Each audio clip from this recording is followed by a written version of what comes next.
Bruel et Drucker, par exemple. C'est la même voix. Par exemple, tu peux faire des interviews à toi tout seul. Oui, je peux. Alors, formidable. Hein, on l'a bien connu, Jésus. Tu vois, alors que Bruel, c'est formidable. On l'a bien connu. Et tu vois, c'est le même, en fait. C'est vraiment pour te dire que je suis un imitateur de merde. Voilà. On parle de Namur is a Joke, grand festival d'humour, de musique, de magie qui aura lieu le dernier week-end du mois de mars à Namur. Et parmi les nombreux invités, une des stars, on va dire, c'est Cody. Bonjour Cody. Bonjour. Ça fait combien d'années que t'es dans l'humour maintenant, Ça Cody? fait 12 ans, là. T'es un sociétaire. Je commence à être un sociétaire, c'est vrai. Je commence à voir une nouvelle génération arriver. Ouais. C'est génial parce que je me suis, j'étais à cette place-là, il y a une dizaine d'années, quoi. Ouais. On débute toujours quelque part. On débute toujours, et c'est génial. Voilà. Chaque fois, c'est une remise en question. Exactement. À Namur, le spectacle que tu vas présenter, c'est un nouveau spectacle? C'est un nouveau spectacle. D'accord. Un tout nouveau spectacle. Et donc là, je suis encore en train d'écrire. C'est vrai? Je vais tester. Hier, j'étais à Paris. Ouais. Je suis allé dans des scènes ouvertes tester des choses. Maintenant, je teste aussi à Bruxelles. Que tu vas toi-même sur des scènes ouvertes juste pour tester? Juste pour tester. 8 minutes, je teste 3 fois. Ouais. Parce qu'il y a plusieurs endroits où on peut le faire. Donc, c'est important. Ça permet de créer sur scène aussi. Ouais. Et d'avoir directement la réaction du public. Mais c'est très humble aussi comme démarche quelque part. Parce que chaque fois, tu te remets véritablement en question, tu te remets en danger, quoi. Mais oui, mais c'est ce qu'il faut faire. C'est un petit peu ce que font les anglo-saxons, les Américains font ça énormément. Ouais. J'étais à Los Angeles au mois d'août dernier pour tourner. C'est sérieux ça ou tu Non, c'est sérieux. J'ai tourné une série, un docu-fiction pour Arte. Ouais. Donc, tu vois, rien à voir, sur le rap. Et j'allais voir régulièrement des stand-up et j'ai vu des immenses stars venir là dans des salles alors qu'ils pourraient faire des stades, quoi. Ouais. Mais ça fait partie de ce métier-là, de l'exercice. C'est pour garder le contact avec le public. Garder aussi. le contact, savoir ce qui se fait aussi, rester dans l'air du temps. Ouais. Être toujours un sociologue et observer un petit peu ce qui se passe. Ah, c'est comme ça que tu vois, toi, ton rôle d'humoriste, un côté sociologique. Oui, totalement.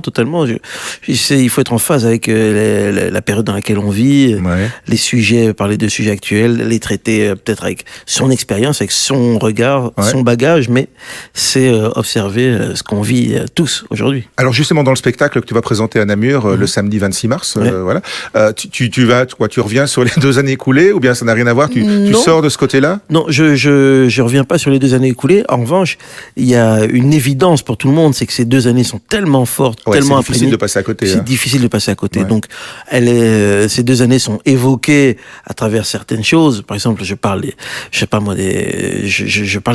mon addiction au téléphone portable. Et c'est vrai que je suis complètement addict, quoi. Par exemple, je regarde, je l'ai tout le temps avec moi pendant le confinement, des vidéos, etc. On se voyait pas. Et je suis allé voir un psy. On était un peu obligés, on faisait plus de télévision que comme ça, donc voilà. Tu sais que je suis allé voir un psychologue. Non. Et il m'a dit, pas de problème, je peux vous consulter. Mais comme on est en confinement, on va le faire via Zoom. Vous avez un smartphone?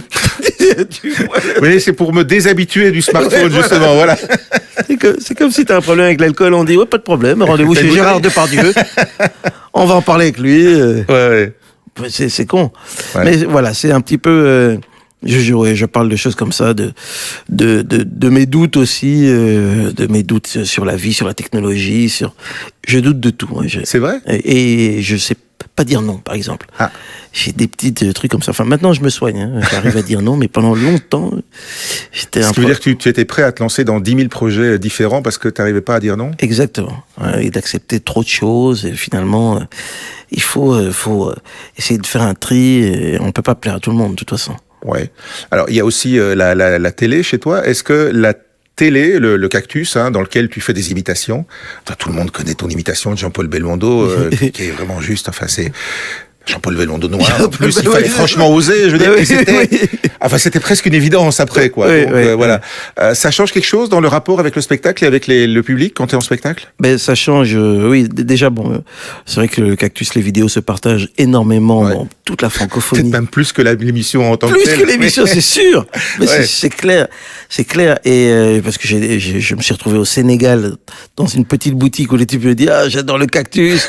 Je sais pas moi, et je reçois des messages de Nouvelle-Calédonie. Il y a plus de followers français mecs... C'est génial, ça. C'est génial. Ce qui me fait peur, et c'est ce qu'on va découvrir maintenant, c'est ce que les gens ne voudront pas m'avoir sur scène avec celui qu'ils voient dans l'émission.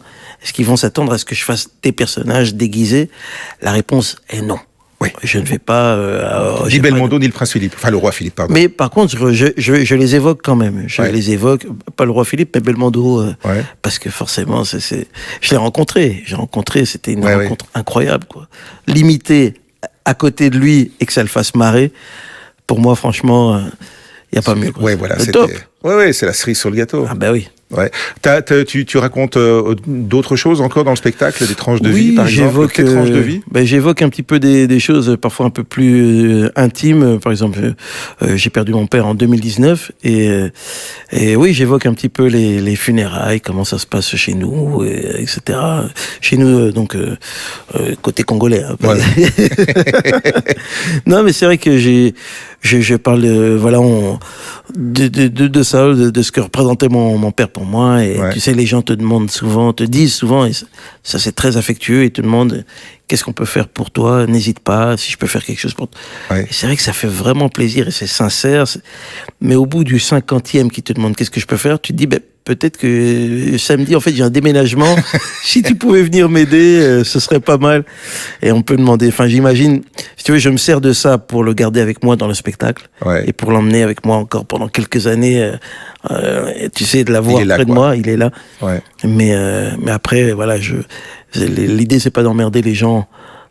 On a tous des malheurs dans nos vies. C'est juste de se servir de ça et puis d'en faire un truc drôle et marrant et respectueux. Et respectueux, bien sûr. C'est ce qui caractérise ton humour aussi, c'est le fait d'être toujours respectueux. Oui, je sais pas. Oui, respectueux, c'est sûr. Irrévérencieux et respectueux. Parce que j'aime bien les enfants qui tirent la langue. Tu sais, j'aime bien l'impertinence, quoi. Mais avec respect. Sans méchanceté. Non, la méchanceté, c'est autre chose, quoi. C'est un aveu de faiblesse. Moi, je suis fort. Ça se voit. Et encore là, regarde. J'ai pas mis un costard qui me met en valeur. Sans ça, j'aurais craqué mon slip. Ça revient tout de suite. Hein. Oui, ça revient. T'as fallu combien de temps pour le tenir, ce personnage-là? Tu sais quoi? Un jour, il y a un mec qui m'a dit, un ami à moi d'ailleurs, qui m'a écrit un message. Il m'a dit, depuis que t'as 15 ans que tu nous fais bébelle. C'est vrai? Tu nous le faisais déjà à l'école. Donc forcément, il fallait que tu le fasses un jour. Et c'est vrai que ça, c'est un des mecs que j'arrive à imiter depuis que je suis jeune, comme ça. Il y en a pas beaucoup, 4 ou 5. C'est chiant qu'il soit mort. Hein.